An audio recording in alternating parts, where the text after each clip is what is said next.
Et voilà, fin de la première journée, donc début de la deuxième. Je quitte le gîte et je tiens à remercier l'association Saint-Jacques de l'Églevin pour ce gîte vraiment waouh, nickel. Voilà, j'ai bien dormi. Non, en fait, j'ai mal dormi, c'est pas ça. Mais c'est comme parce que de toute façon, je dors toujours mal. Voilà, maison de Saint-Jacques. En fait, non, c'est parce que c'est super bien tenu et puis vous avez toutes les commodités et ça coûte que 10 € la nuit, donc c'est vraiment donné. Allez, direction maintenant l'île Jourdain.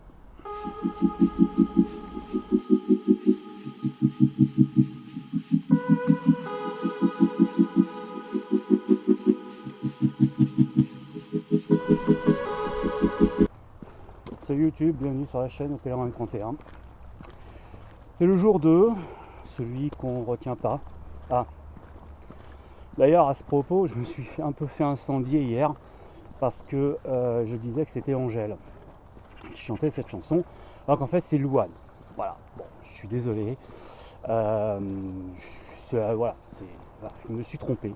Bon, ça arrive, beaucoup, mais ça arrive. Donc c'est vrai qu'Angèle c'est Bruxelles je t'aime, entre autres.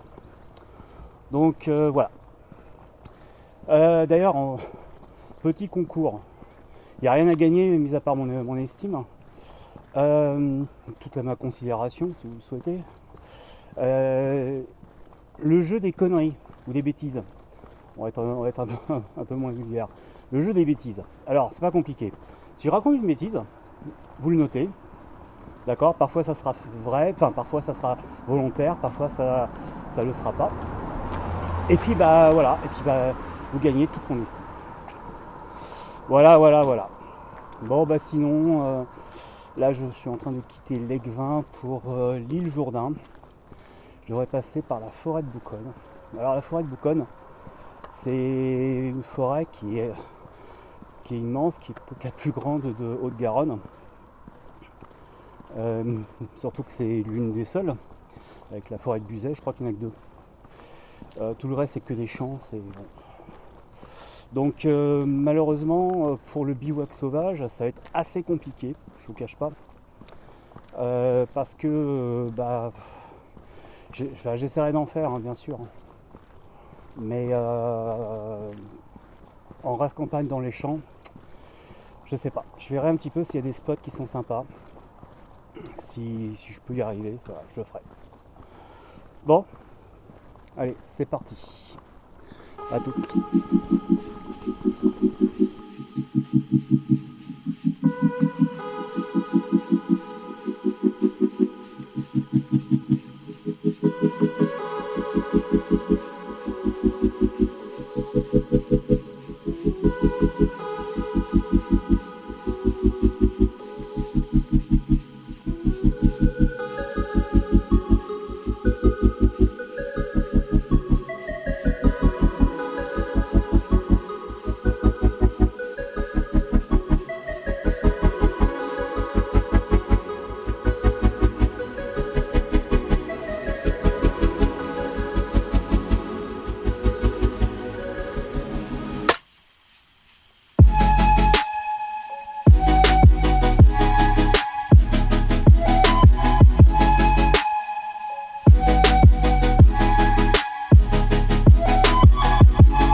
Et ça y est, me voilà dans la forêt de Bouconne. Alors je sais pas si je vous l'ai dit, la forêt de Bouconne a servi pendant la Seconde Guerre mondiale de refuge à la résistance. C'est vraiment une forêt chargée d'histoire. Et il semblerait, ça c'est la légende qui le dit, qu'au château de Brax, il y a eu donc dans le parc du château de Brax, il y aurait des corps d'Allemands qui auraient été exécutés par la résistance. Ça c'est pas moi qui le dis, c'est la légende. Bon, facile à vérifier quand même. Donc voilà, je vais vous remettre un petit peu du paysage.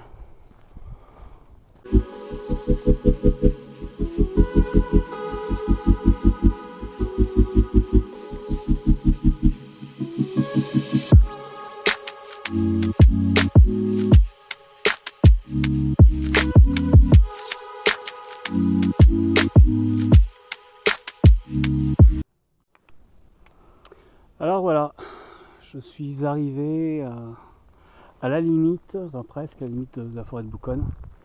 Et ici, nous avons un croisement.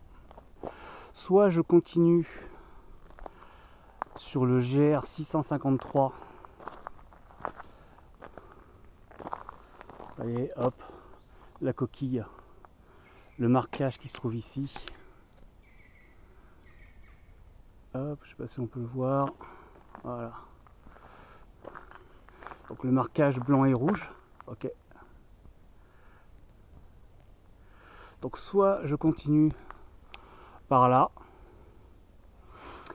soit je suis le chemin historique. C'est-à-dire que je passe par Pujaudran et je suis la coquille bleue et jaune ici, avec une petite description de ce que je peux trouver à Pujaudran. Donc voilà. Je sais pas ce que je vais faire. Je vais réfléchir. Et puis vous verrez la suite. À toutes.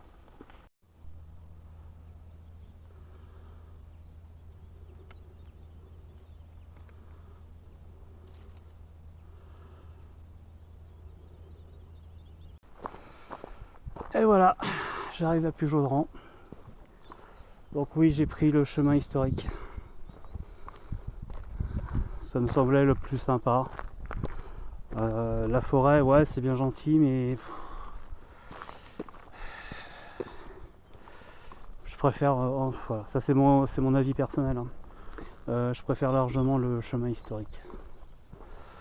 Plus de rencontres. Là, je viens de rencontrer quelqu'un qui m'a croisé en voiture, qui s'est arrêté et qui m'a dit: ah, vous venez d'où? J'ai dit: moi je suis un voisin, c'est mon deuxième jour. Ah écoutez, c'est super, tout se passe bien. Ouais, impeccable. Donc voilà, super sympa. Il m'a souhaité bon chemin, donc je pense qu'il l'a fait aussi. Comme j'étais en plein effort, je vais pas demander, mais je pense que lui aussi il a fait Saint-Jacques. Donc voilà. Et puis j'ai aussi rencontré un gendarme qui était en entraînement en pleine forêt de Bouconne, et puis qui à un moment donné, je m'assois et je le revois en train de courir. Je dis: ah, course d'orientation. Il me dit: non, intervention, allez, bonne journée. Voilà, statistiquement, très peu de chances de croiser 2 fois la même personne. Surtout qu'il y a beaucoup de... Ah, c'est à gauche. Il y a beaucoup de... Ouais, c'est ça, c'est à gauche.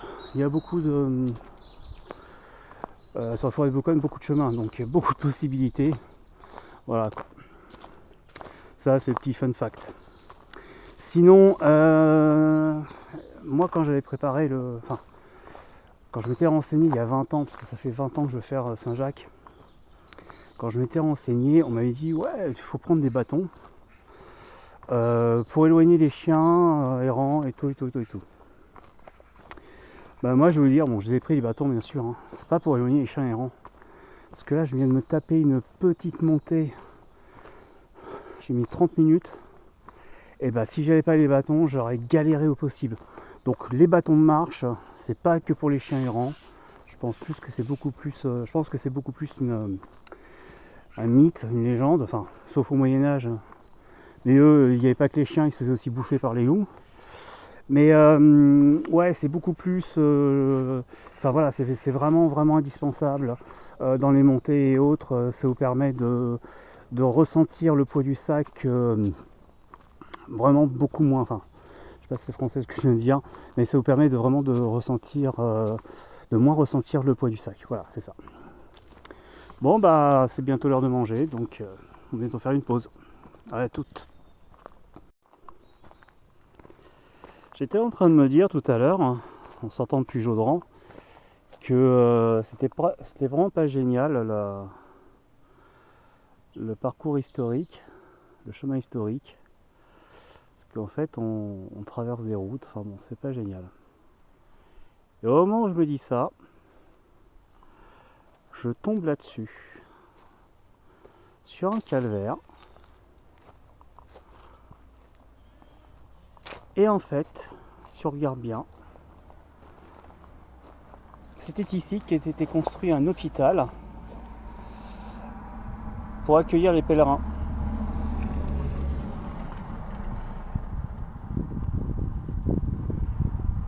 Et là, c'est la marquée Croix de Saint-Antoine de Paragon.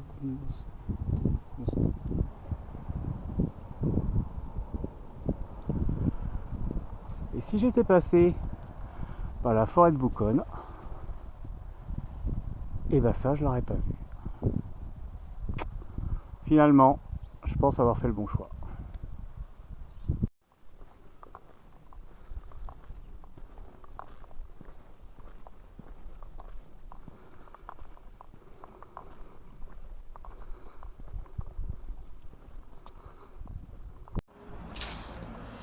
Donc voilà, bah, je suis arrivé sur l'Aigues-Vin. Donc le gîte se trouve à l'office du tourisme à côté. L'office du tourisme est là. Et hop, le local est là. Hop, il y a déjà quelqu'un.